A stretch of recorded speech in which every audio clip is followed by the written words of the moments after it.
नमस्कार, आप देख रहे हैं फ्लैश फीड। हादसा कहीं भी हो, हर बार हर जिम्मेदार जवाबदेह विभाग की नींद टूटती तो है, लेकिन सिर्फ दिखावे के लिए। पुणे पुलिस के हिट एंड रन केस में भी तो यही दिख रहा है, जहां पर अब अचानक ट्रैफिक आबकारी पुलिस हर विभाग के अधिकारी अपने कर्तव्य को याद करके एक्शन लेने में लगे हैं। लेकिन एक सवाल दस्तक देता है कि दो युवाओं के मौत के बाद ही आखिर यह नींद क्यों टूटी। इस तस्वीर के सामने आते ही दूध का दूध पानी का पानी हो गया और जनता का गुस्सा 7वें आसमान पर पहुंच गया। सवाल उठा कि क्या वाकई में देश का कानून सबके लिए बराबर है, क्योंकि पुणे पुलिस में बिल्डर के जिस बेटे ने मध्य प्रदेश के रहने वाले अनीश और अश्विनी को अपनी कार से रौंद कर मारा, उस दुर्घटना से पहले पब में दोस्तों के साथ शराब पी थी। जब मामले ने ज्यादा तूल पकड़ा तो सारे विभागों की नींद टूट गई। पुणे पुलिस के आबकारी विभाग ने बड़ी कार्रवाई की और जहां नाबालिग लड़के ने शराब पी थी, उस बार को भी सील कर दिया। आपको बता दें कि शराब पीने की कानूनी उम्र 25 साल है। इसके बावजूद भी 17 साल के नाबालिग लड़के को शराब परोसी गई। कानून के इस उल्लंघन के आरोप में बार मालिक और मैनेजर को गिरफ्तार कर सेशन कोर्ट में पेश किया गया। आरोपी ने 48,000 पार्टी पर खर्च किए थे, जिसका बिल भी पुलिस को मिल चुका है।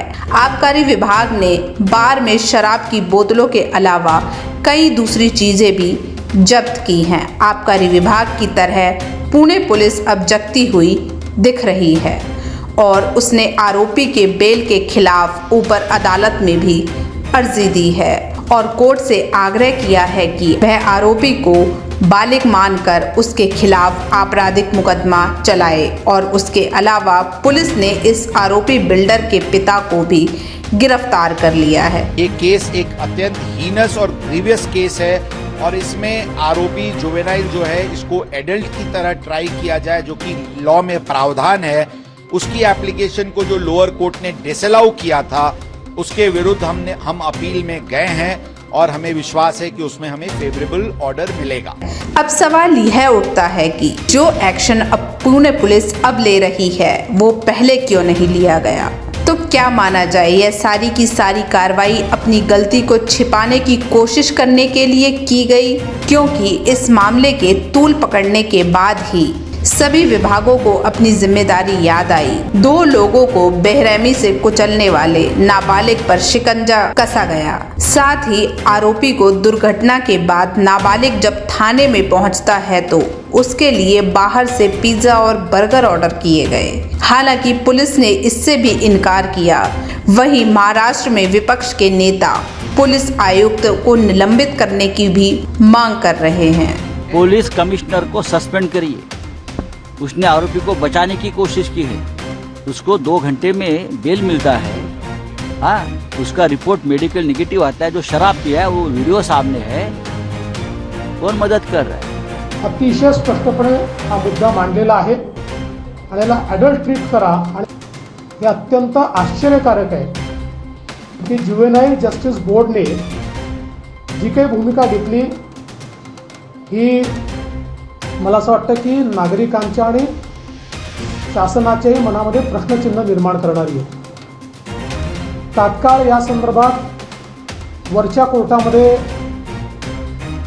ॲप्लिकेशन मूव्ह झाली आणि ती मूव्ह झाल्यानंतर वरच्या कोर्टाने त्याचा कॉग्निझन्स घेतला। तो पुणे में आबकारी विभाग से लेकर पुलिस तक पहले जाग रही होती तो आज यह परिवार नहीं रोता। मैं चाहती हूँ उसे न्याय मिले, आप लोग उसको न्याय दिलवाइए। जो कोई भी ऐसा किया है उसको छोड़िए मत।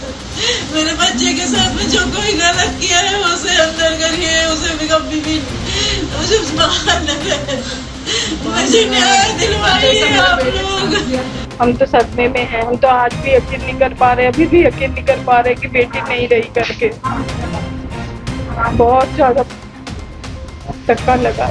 बस एक ये घटना बार बार ना हो, मतलब दोबारा ना करे, ऐसी सजा मिले उसे। 19 मई को देर रात दुर्घटना हुई थी।